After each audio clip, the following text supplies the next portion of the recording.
She like came onto the stream the other night and was like, I'm getting my shot tomorrow. What? Wait, did she really say what? She did not say what. I added the what. That was a flourish. I don't think that. I started to say I don't think what is a Zoomer phrase, but I think she is probably post Zoomer.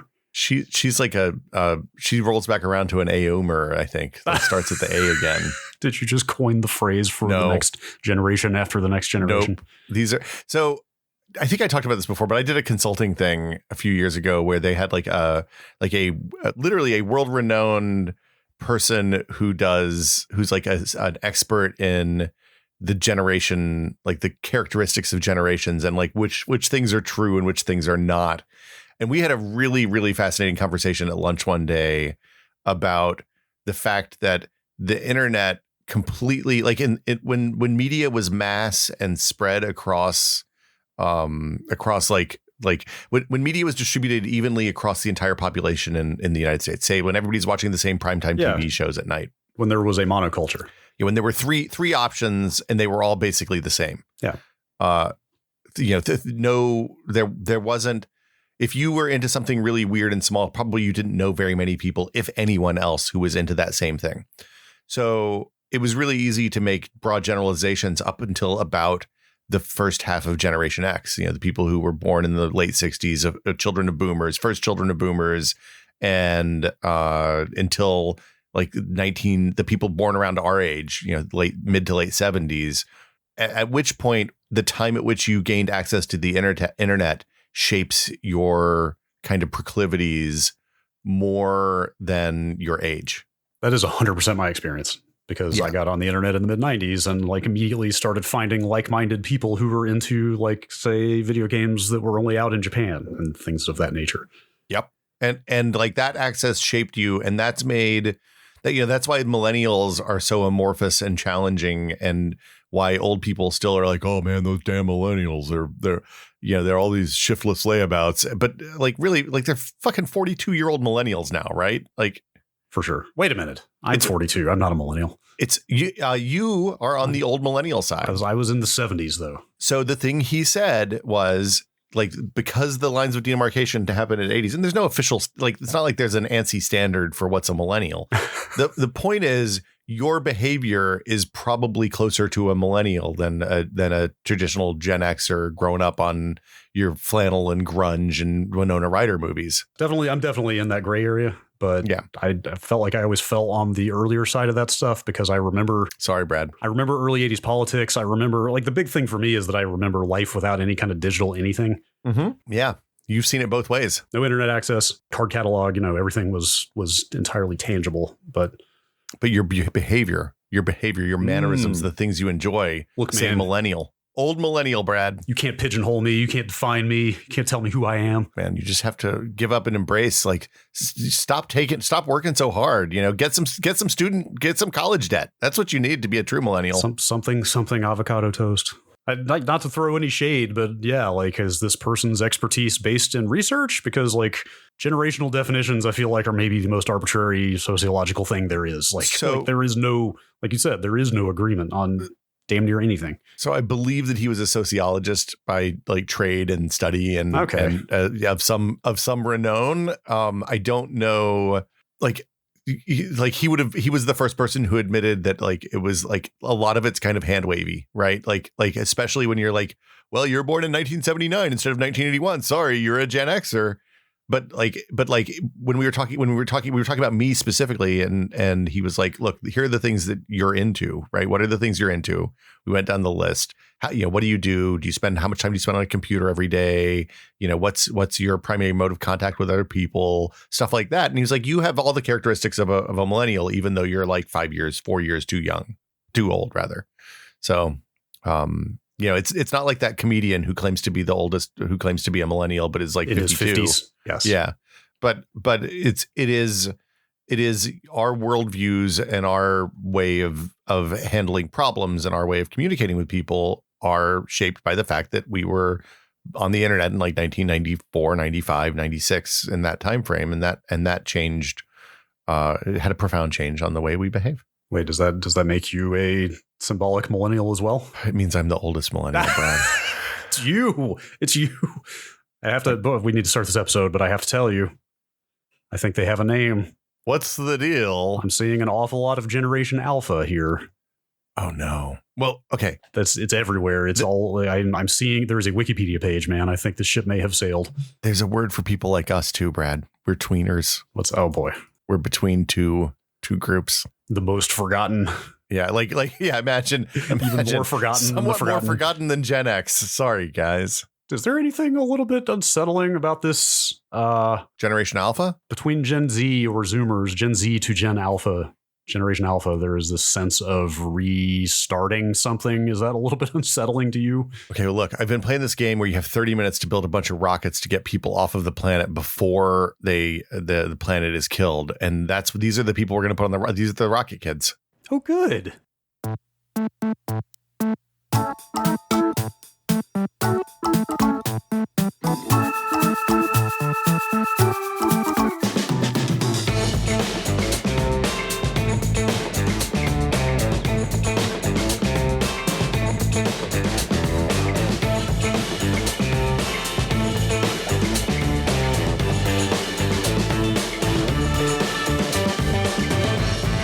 Welcome to Brad and Will Made a Tech Pod. I'm Will.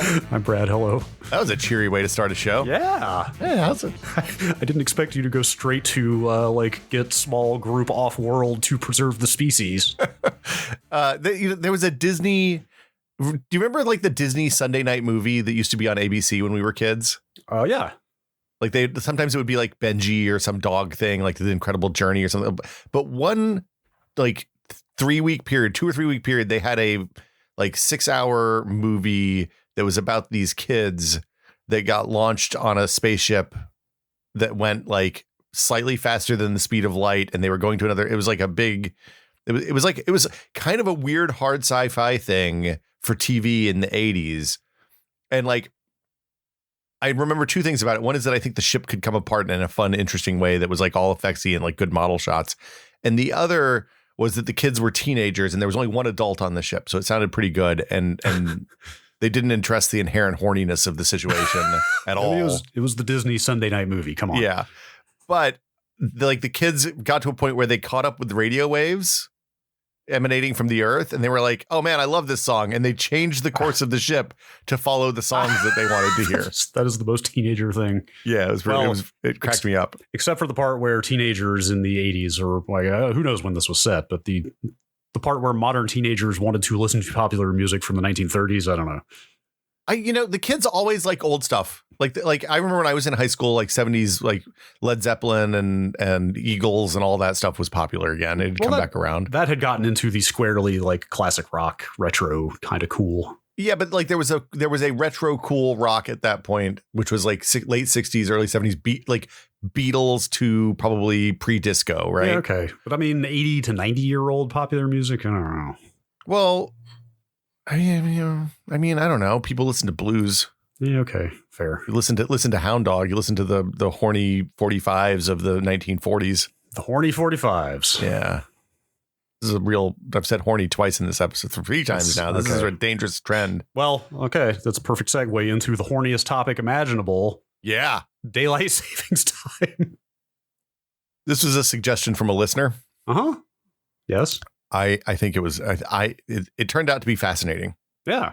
There's a lot here. There's a lot here that I didn't know. There was some stuff here that I thought I knew and did, in fact, know. What am I saying? Let's talk about it. There's a lot of myths. There's a lot of daylight saving time myths. There's a lot of fun. Like there's one story that is widely quoted that Ben Franklin satirically suggested people could save money on candles by setting their clocks forward 1 hour so that they get more light in the evening when they were burning the most candles.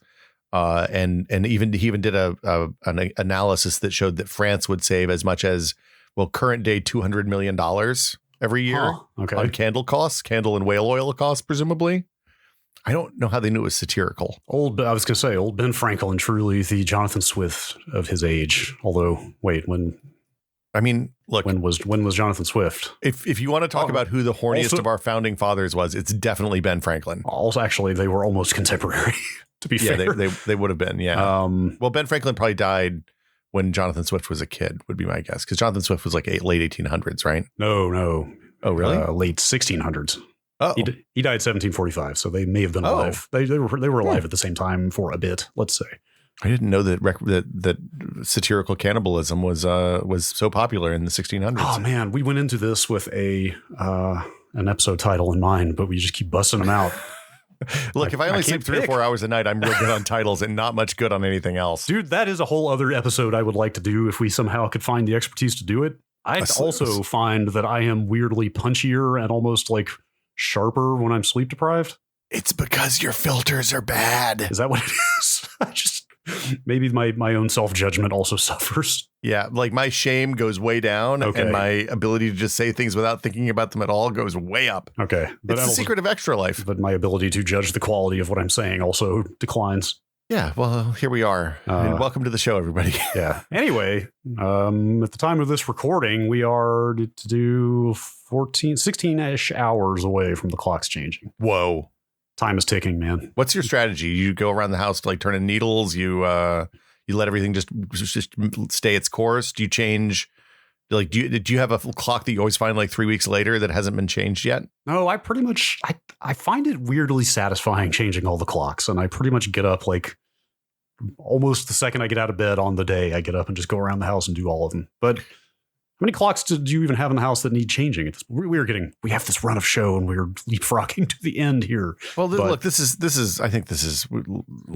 look. Let's freestyle this one. It's a chatty episode. I mean, how many clocks do you even have around the house that need changing? Because like so many of the things we use for timekeeping automate daylight savings now. Like all the mobile devices, all the computers, all the consoles, like with the possible exception of Windows 10, which I find very bad about handling daylight savings. Well, I'll tell you how Windows 11 does next week. We have one wall clock that's a wind-up clock that we don't ever use because the house is so small that you can hear the ticking in every corner of the house, and it makes us a little crazy. You mean a literal wind-up clock, not a battery-operated that ticks, like a literal gears, like gears and springs? Wound up with weights and the whole thing. Oh, wow. It was one of my grandfather's clocks. Oh, so it's the one on the wall in the dining room. You've seen it. Yeah. I think it's a repro. It's not a real one, but it's like an old repro at this point. So that makes it antique by default. Probably not, but the mechanism was definitely made in a factory in the 50s. Probably would be my guess. Anyway, the only clock that we have that I think that needs to be manually updated at this point is the one that's on the microwave oven. Because when we got the stove, it's connected to the internet now and it changes automatically. What? Are you kidding? Look, man. The stove updates its own clock? I'm going to go and tell you, it's hard to buy a nice stove that isn't internet connected. Wait, so, I mean, we live in an apartment with a landlord who is loath to ever replace anything, so I have no sense of what appliances are like these days, but, like, is it really at that point where, like the last time I paid attention to internet-connected appliances, they seemed like a completely ridiculous extravagance, but did it just happen? Like, are they all that way now? Well, so, okay, there's two... Usually there's a really cheap tier of stuff that's not connected. Okay. But like on a stove, we wanted to get a high BTU burner and we wanted to get a griddle burner. And it didn't make sense. So stoves are weird because there's two different ranges. There's like normal consumer stuff. And then there's like the chef style for fancy houses.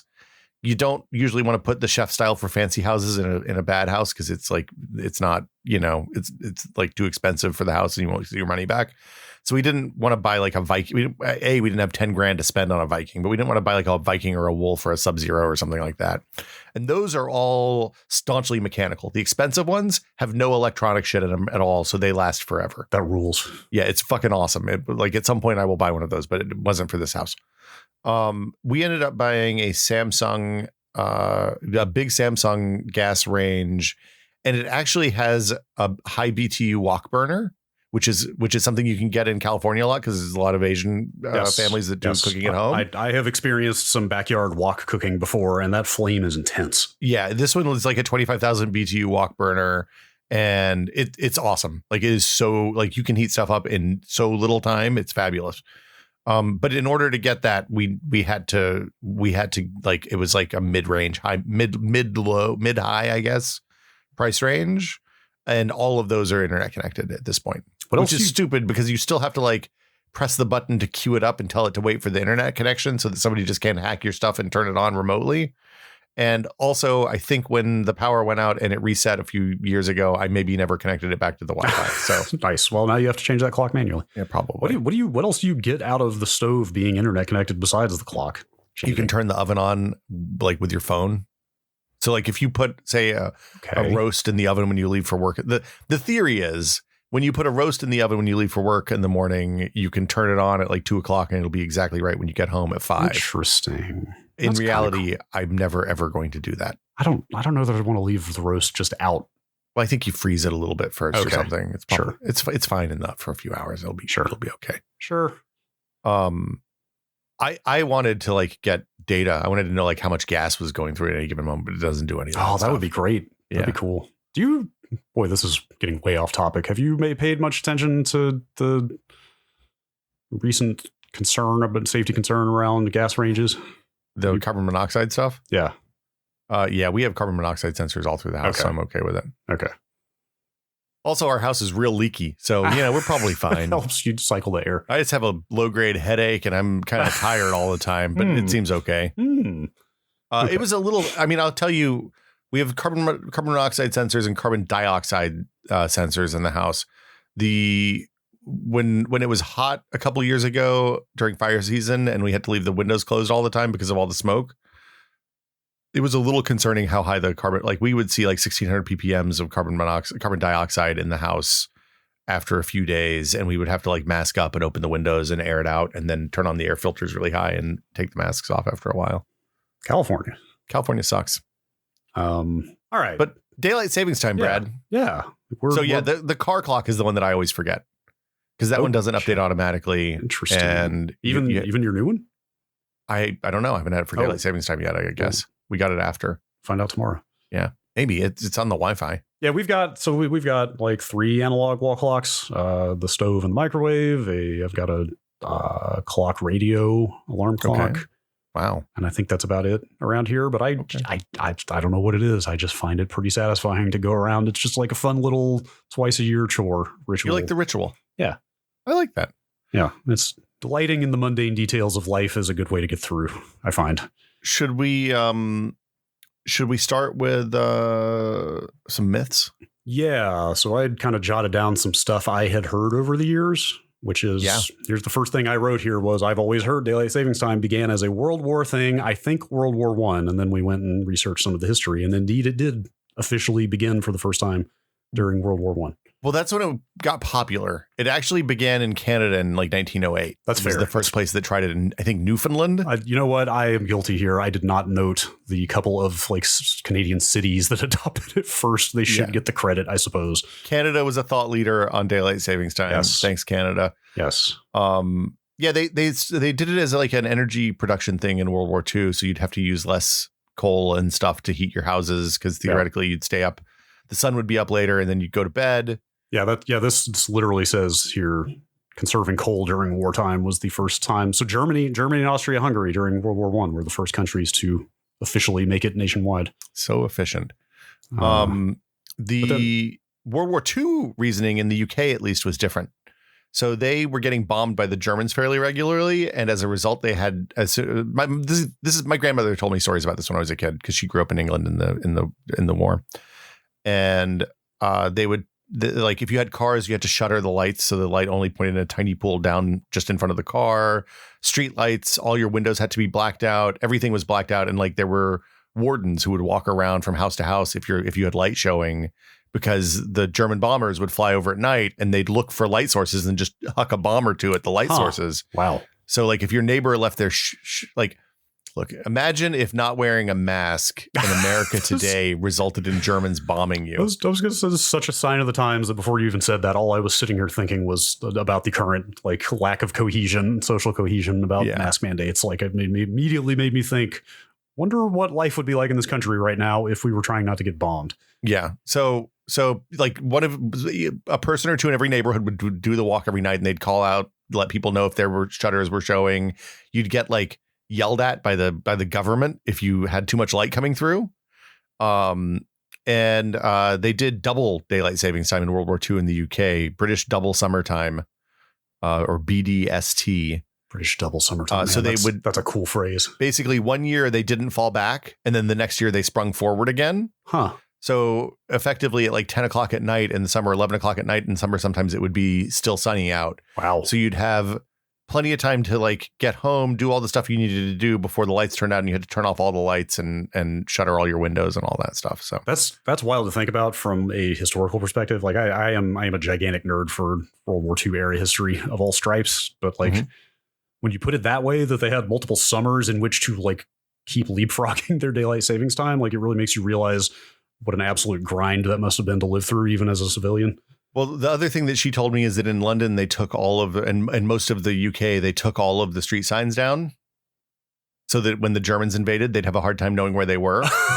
Wow. So like basically they inconvenienced the shit out of the entire population on the off chance the Germans were going to invade. Oh, Operation Sea Lion was just a pipe dream. Everybody knows that. Anyway, well, they didn't know it at the time. No, I suppose not. But they often would find like a GIs walking around completely lost, and you'd have to like, yeah.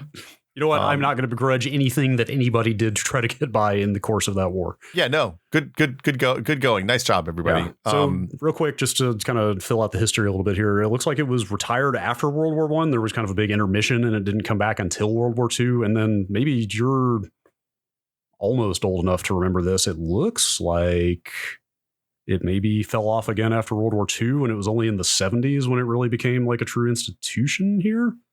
It wasn't correct? Federally legislated until the energy crisis in the 70s. Energy crisis, right. Yeah. So I've never known a time without it, so I just assumed it had been around for like a century or something, but it seems a little spottier than that. Well, the weird thing is before, let's see, I wrote it down here, before the Universal Time Act, which was the thing that changed this in the 70s. There was one in the 60s and one in the 70s, I think.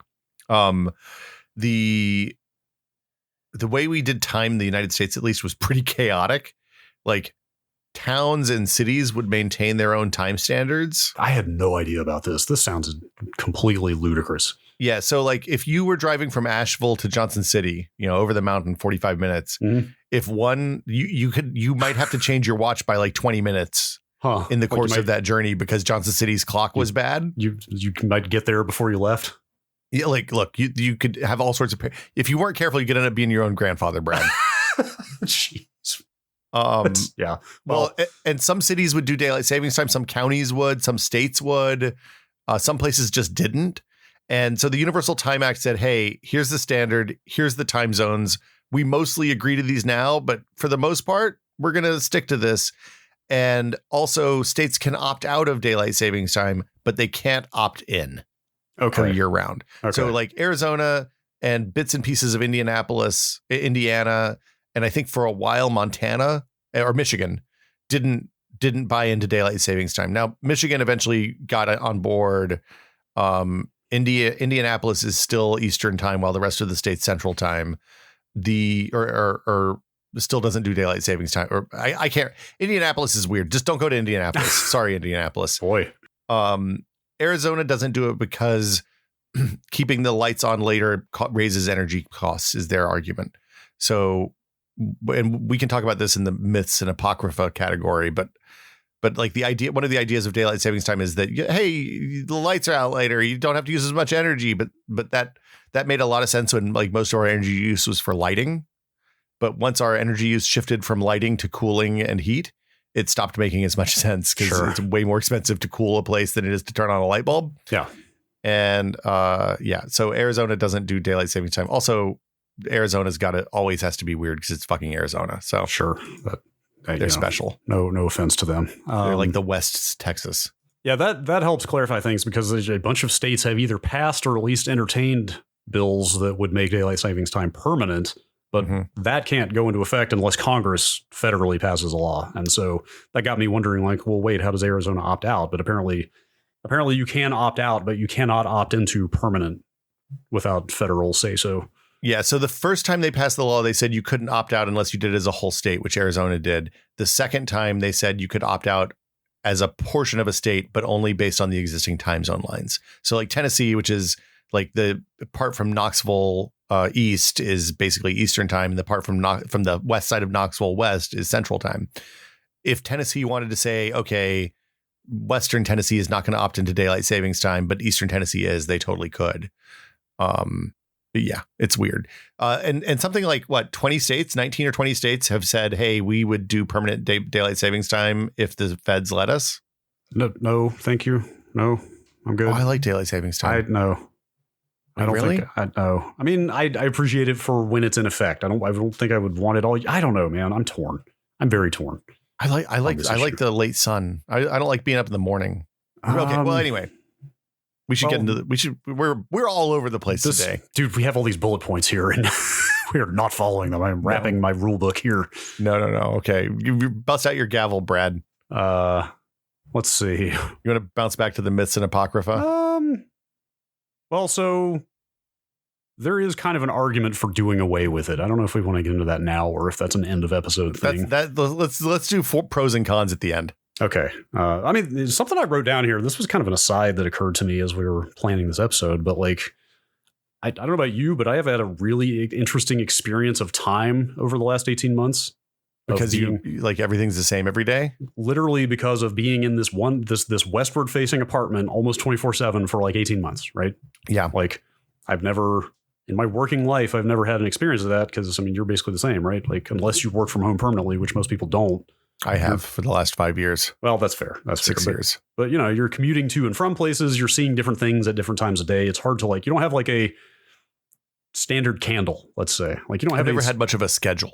You don't have a standard frame, like physical, like locational frame of reference for how time changes over the course of the year, right? But like our living room faces directly west out toward the ocean. And, you know, so we've got a consistent skyline. Mm-hmm. Like I've become really acutely aware over the work from home of like how daylight lengthens and shortens as the year progresses, the angle of the sun, because I've got this, you know, I've got all these other apartment buildings out the window. I can like it's almost like a sundial, you know, for the year where it's like, wow, the sun was way over there to the right in June and now it's way over here to the left. Well, being able to see where like because we're further north, the sun goes further up and down the coast when it's setting. Yeah. But yeah, being able to see that west facing sunset and know that like in the summer, it's going to set 30 degrees to the right of where it sets in the wintertime. Right.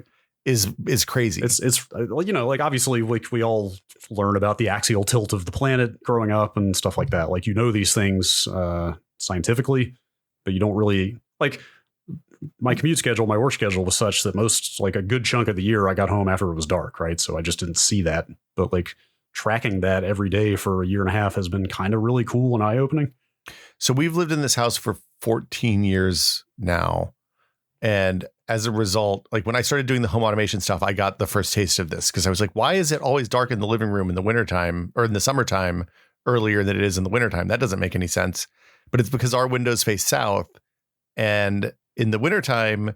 And also there's a mountain that covers like 2/3 of the south and little tiny bit of the west. Yeah. Right. So the sun goes down way, way, way, way, way earlier in the wintertime. And way. And even though it goes up down later, we don't get as much direct light in because the sun's further around to the north in the summertime. That's really rough. Actually, being in this apartment, I mean, San Francisco, at least this part of the city, is on a grid that directly is kind of perpendicular to the coastline. So you get that nice east-west, but like living in here, I'm sure, you know, if you're buying a house, you don't have a lot of choice in this regard. But like, I would love to keep living in this like rigidly east-west facing situation for the rest of my life, because getting these sunsets and sunrises on either end of the domicile is pretty nice. It's funny because like the realtors will tell you that having a south facing exposure is more desirable because you get more even sun throughout the day. But I tend to agree with you when you're someplace that you actually have good sunsets and like ocean and stuff. Just from a kind of relaxation standpoint, like sitting in the living room and seeing a nice sunset is nice. But also it avoids the problem you were talking about of like, even as the angle changes throughout the year, like we're still west facing enough that we still get enough direct light through in the afternoons, regardless of which side it's on. But it sounds like you guys are just missing out. Well, the weird thing is like there's really good, like the axial tilt is easy to programmatically account for in like the home automation stuff. But the fact that there's a mountain over like half of the southern exposure is impossible. I just have to change the time offset every few months, every few weeks during the wintertime until the lights turn on at the right time, basically. Right, because they're not giving you sunset data with that level of precision. Yeah, exactly. So anyway, is there anything in Home Assistant? I generally don't touch I set it up a couple years ago, early last year, and have not really touched anything. But is there anything I should go look at in there that I could mess with in terms of like, I should change the sunset offset on these lights coming on by 20 minutes or something? Well, so I usually err on the earlier side than the later side because it's better to be light early than dark late. So what I should do is write a script that just changes it every 10 minutes, like by a minute every day. I'm going to write a script. Now we're talking. Yeah, I don't know. That seems like a lot of work, though. But it's interesting, the intersection of human construction and like the sun, because there's a couple of days a year. This is a weird, incredibly specific to my living room. There's a couple of days a year where my front door is perfectly aligned with the sun, such that the peephole on my front door focuses a circle that's about 3 inches around on the wall opposite the peephole. Wow. And it happens usually for 2 or 3 days on either side of each equinox, I believe. Okay. Equinox. Yeah. And so the equinox is when we're halfway. The days are most even, right? We're halfway around. We're halfway between the longest and the shortest day of the year. Right? Exactly. And those are the solstice? Spring. No, equinox is the summer and is the fall and spring. No. I mean, the longest and shortest days are the longest and shortest are the solstices. Are the solstices, right? Yeah. Which ones? There's a vernal equinox, right? Vernal is autumn.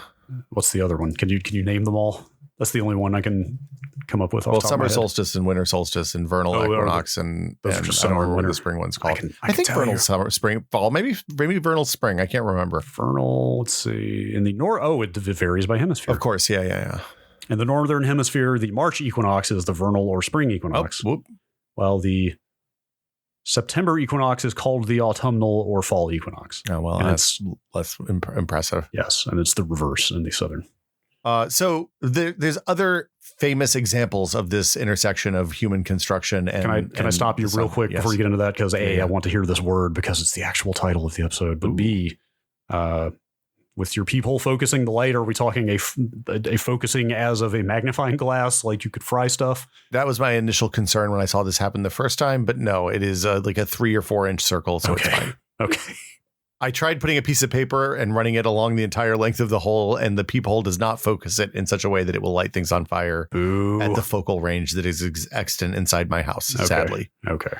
I think next time I might put a magnifying glass in front of it, though. You should do that. You should definitely do that. What could go wrong?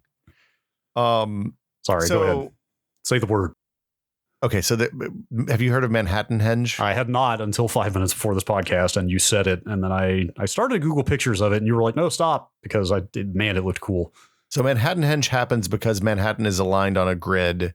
The streets all line up with each other perfectly. So 2 days a year, the sun lines up. The setting or rising sun lines up with the grid of the city, and as a result, the light shines directly down each column. The cross streets are totally dark. I mean, not totally dark, but like the incidental light bounces around, but like as in shadow as they could get, as in shadow as they can get. And it's like the prehistoric observatory effect with Stonehenge or the temples in Central America and stuff like that. That's so cool. But on the scale of Manhattan. If you've not seen this, I'm sure photos don't do it justice, but you can Google a bunch of photos and it looks cool as hell. I missed it by like 3 days one year and was super. Had I known, I would have just stayed. Oh man, I just found an article on farmersalmanac.com called "Here Comes Manhattanhenge 2021 Dates." Yep. There's another place, the Infinite Quarter at MIT. This is an incredibly long quarter that runs east-west at MIT. And there's a couple of days in the late winter and early spring, or like just November and January on either side of the winter solstice, where it lines up with the sun. And when they open doors on one end, the sun just shines straight through all the way to the other end. Was that engineered, or being that it's MIT, or was that just an accident? Do you know? I mean, I think probably the fact that it lined up is probably an accident, but I don't know for sure.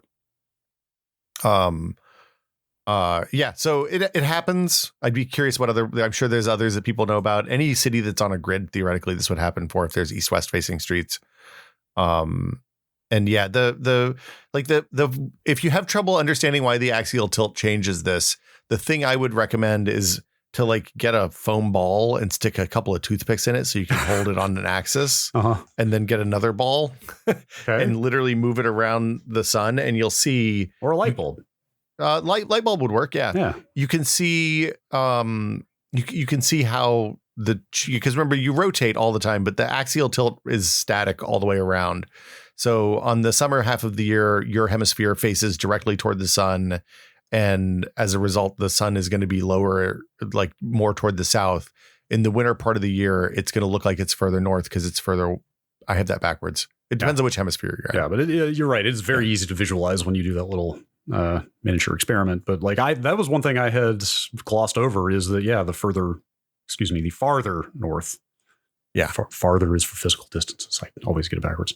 Really? I didn't know that one. Yes. Farther is for physical distances. Further is for abstract distances. Fascinating. Such as further forward in time, let's say. We will discuss this further. Did we talk about the entropy in clocks a few weeks ago? Yes. On the show, or did we just talk about that out of the show? I started to say yes, but maybe not. I think we did. I feel like it was a cold open, maybe. It was the kind of the landmark thermodynamic equations about clocks. The fact that you can't perfectly measure time without infinite entropy. Yes. I think we got into that.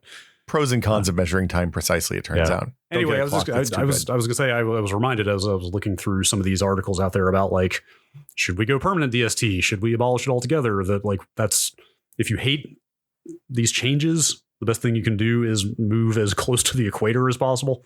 Yeah. Yeah. Because like Hawaii, for example, is a great place to be if you want like early light and late light. Well, and yeah, you get also the variation throughout the year changes less the closer you are to the equator. And once you get inside the tropics, the Tropic of Capricorn and the Tropic of Cancer, then you get minimal variation at all because you're basically getting full sun all the time. And also I'm sitting here smacking my forehead right now for even having forgotten about that stuff, because you always hear about like Scandinavian countries and Alaska and places like that, like having just god awful amounts of darkness in the winter. Well, and so the Arctic Circle and the Antarctic Circle are the hey, you're going to have a bad time in the winter circles. Yes. Those are the ones that indicate that you won't see any sun for some period of time. If you're prone to seasonal affective disorder. I'm sorry, seasonal affective disorder. If you're prone to that, maybe don't go there. Yeah. So okay, there's myths. There's more myths. There's a lot of myths. My favorite is that the day after springing forward, the Monday after springing forward, is the most dangerous day of the year to drive. Do you think it's true or false? My gut feeling is that there's maybe some kernel of truth there, but that it's also a little overblown. Like I know, obviously sleep deprivation and all that stuff, but an hour doesn't seem like it should make that much difference.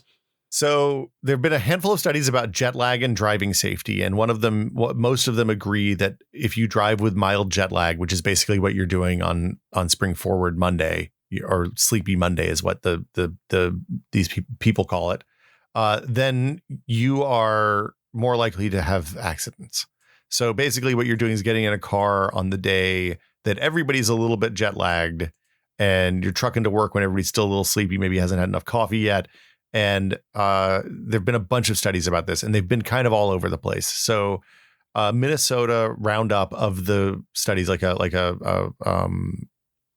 basically said, hey, we found 10 studies we validated that are for the theory that this is a more dangerous day to drive, and 6 that were against. However, the thing that none of these studies take into account is that when there's more light late in the day, when people are still driving, the roads are definitely safer. Like pushing twilight back an extra hour so that it happens at 8:30 or 9 instead of 7:30 or 8 seems to have a much greater effect, to the point that like doing year-round daylight savings would probably save at least a couple of hundred lives a year in the United States on traffic fatalities. Damn it. Because of the reduced danger driving when it's light out. I was all ready to come in here and argue for getting rid of it altogether, and now you have to throw out the saving human life part, and now I'm just going to be the asshole. Brad, if you want to kill 200 people every year, damn it, you can get your morning light. This is a low blow. This is a low blow. Okay. Now, hold on. There's more. The other side of it is that there's been some Scottish studies that they did in the 80s when they were trying to do year-round daylight, or 90s when they were trying to do year-round daylight savings in the UK, that showed that when they did this, they did a 3-year trial at some point in the 70s or early 80s. And there were a lot more morning traffic accidents involving school children going to school early in the dark. So probably those 200 fatalities that you save at night are completely canceled out by the kids that get hit by cars in the morning on the way to school. Now who has the moral high ground? It's complicated. Now we're saving children's lives. Now, the counter to this is that let the kids go to school later. They don't have to go to school at 7 o'clock in the morning. Let them go at 9:30 when the sun's up. Damn rule benders. Yeah. Anyway, there's another good one about heart attacks. So heart attack rate increases are tied to daylight savings time. There have been some studies about this, the kind of stuff you see on like the Today Show in the morning. And as many like a 24% increase in emergency room visits for heart attacks on the days after daylight savings time. So that one does surprise me because like driving, there's an element of like control, you know, yeah. Like there's some awareness and you can like mitigate by being extra alert or whatever, drink more coffee. But like heart attacks, obviously you can't control whether you have a heart attack or not. But I wouldn't think an hour would make that big a difference for like cardiac issues. Well, so one of the things that there isn't a lot of study on this. I looked for some stuff and I didn't find anything that jumped out as super reputable. The one thing that I did see said that basically the theory here is that there is a strong correlation between disrupting your sleep patterns and chances of cardiac events. So because you're having a nationwide sleep pattern change happening there, probably that's what is the trigger. Like it's not the springing forward or falling back. It's that everybody's losing an hour of sleep, which, I mean, I guess those two things are directly connected because of daylight savings time. However, it's nothing inherent. Like if we went, it's not because the sun is staying up later. It's because we're changing the time. If we stop changing the time, that would presumably stop happening. Sure. I suspect what I'm actually doing here is minimizing the amount of sleep disruption. Like it's probably not just the hour that you technically lose, because people probably have a harder time getting to sleep on subsequent nights because of the just jet laggy effects and stuff. Well, and you're getting up earlier. You know, it's like that feeling you get when you wake up and you have to get up at like 4 o'clock in the morning to go get on an airplane or something. You know, right. It's not. Yeah. Like what I'm saying is, I bet the cumulative sleep loss is actually a good bit more than that 1 hour. Yeah. Oh, definitely. So yeah, those were the big ones. Farmers hate daylight savings time, it turns out. So really? So yeah, the thing I was going to say, that was one of the myths I didn't write down here, but I had like through childhood, I had always heard it was an agricultural thing that started it. It was like, oh, they wanted more daylight in the evenings to harvest or blah, blah, blah. But like, no, it was fully a wartime thing and a corporate thing, looking at these bullet points. Yeah. Yeah. Well, I mean, and look, there is a convenience. There is a measured benefit to like outdoor recreation being able to happen outside of work in the evening for longer in the year. And like, I don't think anybody's going to argue that going outside more is bad for you. No, absolutely not. So sure. Like if you can go out and go for a walk in the dark, I mean, you can go out and go for a walk in the dark. Where I live, I might get eaten by a mountain lion if I do that. But like if you go out, if you have more sun, then you might be more likely to go out and go for a walk. And that's probably a net win. You're not wrong, but hey, what if instead of moving time and clocks and stuff all over the place, what if we just didn't require people to be so goddamn busy for the entirety of the daylight cycle? Man, like what if people just had time to go exercise in the middle of the day?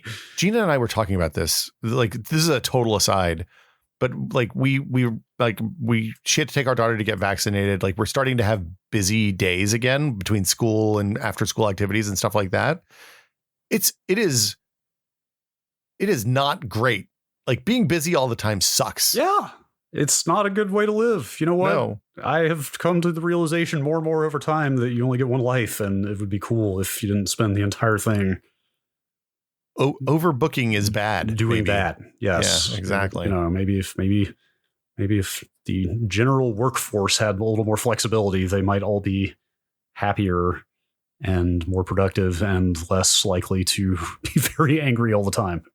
Oh, that's a nice thought. I don't know. Anyway. I got a daylight savings factoid. I thought this one was fake, but it turns out it's true. Go on. The 2007 extension that added, daylight savings time used to be the last Sunday in March to the last Sunday in October. Oh, there was a specific extension. I never noticed that, but that's one of the things I thought coming into this was like, it used to seem like it was like less of the year, and it just kind of creeps more and more across the year as time goes on. Well, so they moved it up to the first Sunday in November, I think, or first Sunday in November, which is this, today for listeners. And that happened in 2007. Okay. I don't know that the candy industry was the driver, but they strongly supported this because they wanted Halloween to take place inside the confines of daylight savings time. They sure did. It's probably safer too. Fewer kids are going to get run over by cars if it's not pitch black out. Just as Mother's Day is such a greeting card holiday. Yeah. Daylight savings is such a candy industry holiday. The tree lobby should come out against Mother's Day. Look. Okay, hold on. I take that back. I apologize for saying anything bad about Mother's Day. I've got nothing against Mother's Day. No one should come after Mother's Day. Mother's Day is great. We all love Mother's Day. We support mothers. I was being mildly flip.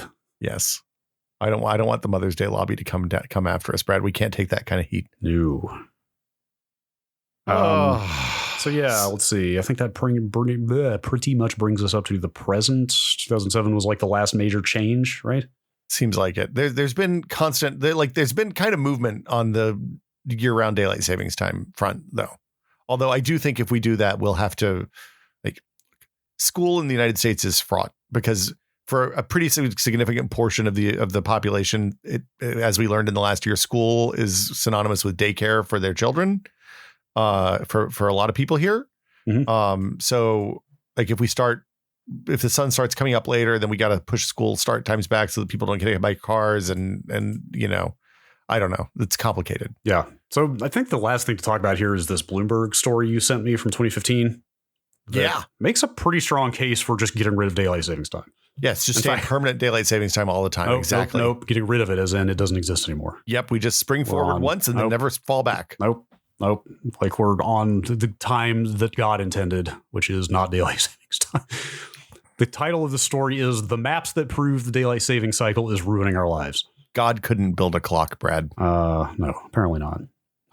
The story cites a lot of the same statistics you did about it no longer reduces electric demand like it used to, messes up sleep schedules. They cite $400 million in economic losses a year.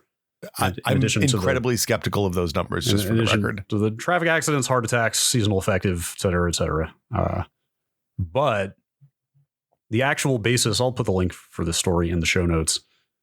Are you familiar? I'm not familiar with a group called Access Maps, but one of their cartographers, Andy Woodruff, produced some maps about daylight savings time. Does Access Maps mean anything to you? No. I should have maybe. I worry with that name that they have some sort of unfortunate. Wait, we're not getting back into World War II stuff, are we? I hope not. Maybe I should stop. Oh no, they're just a map consulting agency. Yes, they are. So we bring the traditions of cartography to the web. They say. I should have looked them up before I cited this, but I mean, Bloomberg ran it. How untrustworthy could it be? Oh yeah, Bloomberg's fine. I was thinking about Fortune. Do you think that these are like the people who came on that episode of West Wing?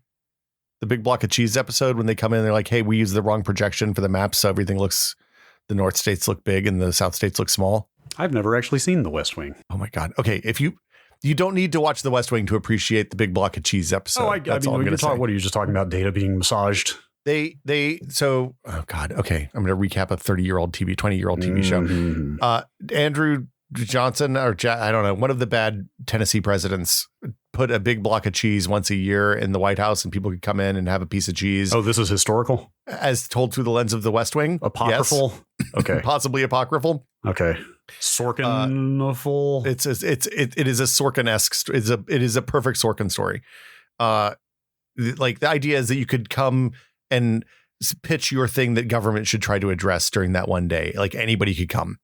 And so they got a lot. They had a process where they did a bunch of applications every year, and then they would pick the ones. And like some of them are we should get rid of the penny people. Like it's the kooks, Brad. One of them is the remapping people, the people who are like, hey, we use the wrong projection for the map. The one we use is entirely Western centric. It's Northern Hemisphere and Western Hemisphere focused. It's designed to make the places that are small look big so that it looks like the United States and Russia are the two biggest places in the world. And yada, yada, yada. Anyway, it's a good episode. You should watch it. It stands on its own. Okay. I assume these assertions can be checked. Like, I assume other people could produce, peer review this stuff. Okay, so the thing about the economic losses and spend, it is such a, like, the daylight savings time shift. It's like the traffic fatalities, right? It's like the traffic accidents. Like, if you just look at accidents that happen during the morning commute, yes, it's easy to look at those numbers and make a what seems like a cohesive argument and a full picture. When you look at the overall trend of, like, how many lives are saved during the 8:30 to 9:30 window when it's light, when it wouldn't be all summer long because there aren't traffic accidents, the traffic accident rate is reduced during that time period. It changes the dynamic entirely, and it's really, really complicated. Of course. I should have been more specific. I'm talking specifically about these maps produced by Andy Woodruff of Axis Maps, because all these maps show is, so he starts out by defining a reasonable sunrise time and a reasonable sunset time. Reasonable sunrises are 7 a.m. or earlier. Reasonable sunset times are 5 p.m. or later.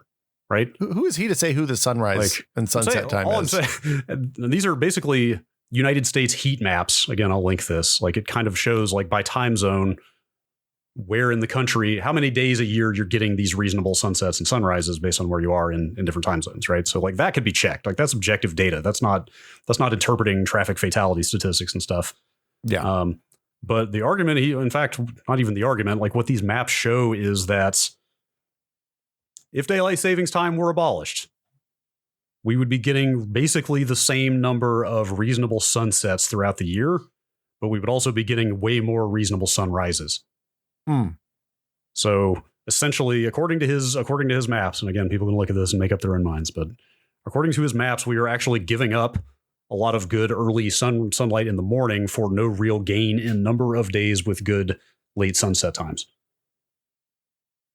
Also, if you scroll down to the if daylight savings time were always in effect maps, then we have this one. Then we have basically 365 days a year of 5 p.m. or later sunsets. Yeah. But almost 0 times when the sun is up before 7 a.m. I'm going to go ahead and tell you, if you're up before 7 a.m. and you want to see some sunrise, get wrecked. I'm a sunset guy through and through. I live by the sunset, die by the sunset, Brad. Having worked from home for 6 years now, in your case, I'm going to tell you, people who have to get up early and go out the door early to work may have a word or two with you. Look, I live in an 8 by 10 foot cell, 18 hours a day. I don't know. Like, as someone who frequently does wake up early, waking up when it's still dark out is kind of gross.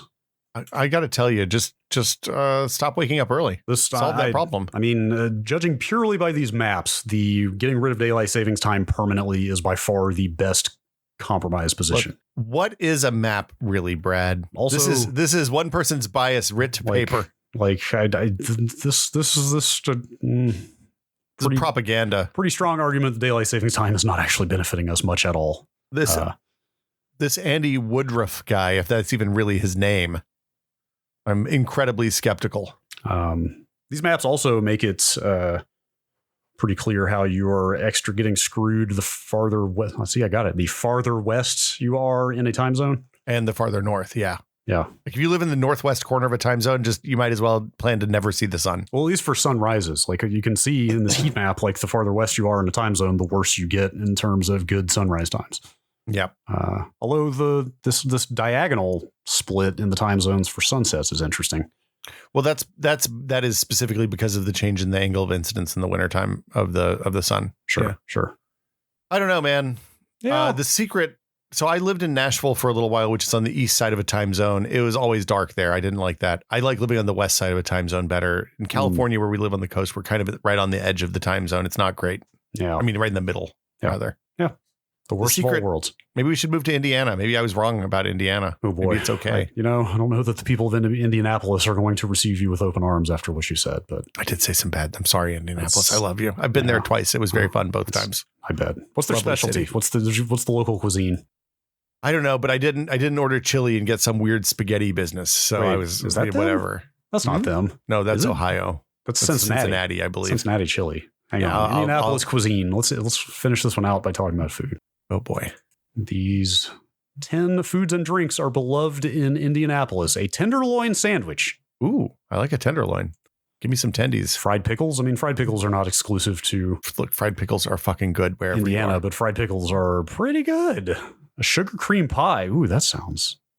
It seems like it might be too sweet. Square donuts? What? Okay. Square donuts. All right, we're done here.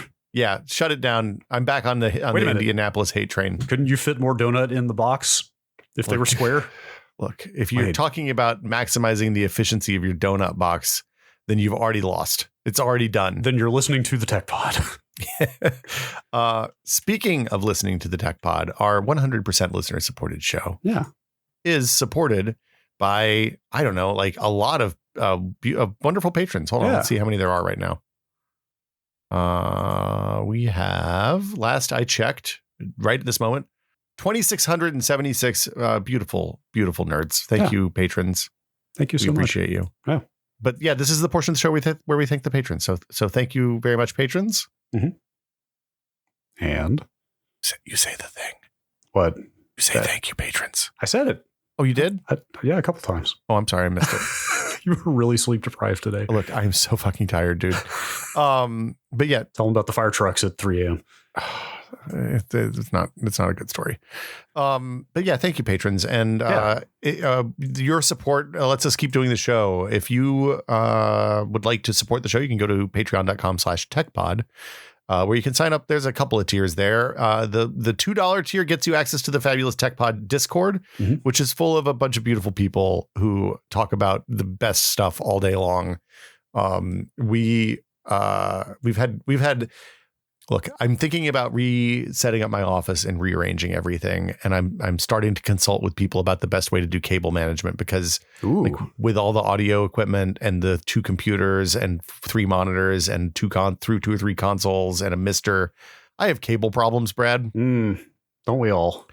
And like, I think I got to run this through the audio channel to see what they think, but I think my plan is to run all of the analog XLR cables along the wall with hooks. Interesting. Put hooks in the wall and then run them up high. And I want to get their feedback on it because they're much smarter at this stuff and they've all done this before. So they would be able to tell you, for example, if those cables are shielded or not.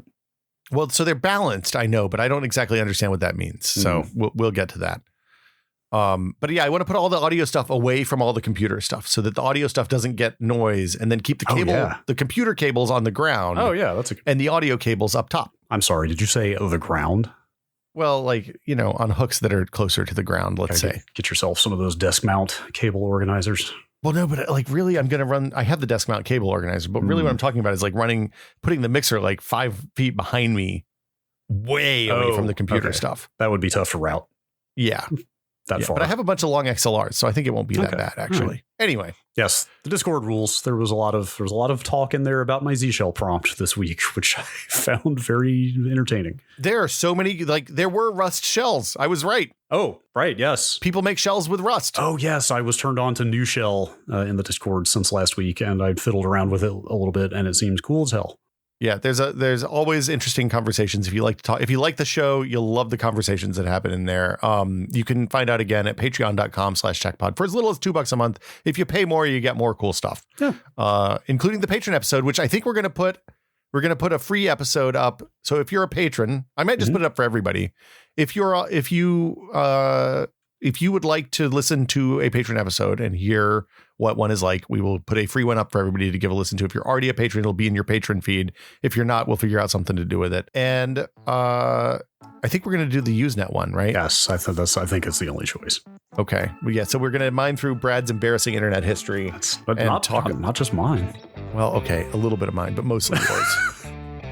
And talk about what life was like in times of yore on the internets. But this is the portion of the show where we thank our executive producer, tier patron. So thank you again to Paddle Creek Games, makers of Fractured Veil, Andrew Slosky, The Bunny Fiend, Jacob Chappell, Joel Krauska, Twinkle Twinkie, David Allen, and James Kamek. Thank you all so much. Thank you, everyone. Thank you to the EPs, the APs, and the Ps. Friends of the pod. Yeah. And producers and patrons alike, thank you so much. Yeah, and the little something special to your people too. Yeah. We will be back next week with another episode of Brad and Will Made a Tech Pod, and we hope to hear from you then. Thanks for listening.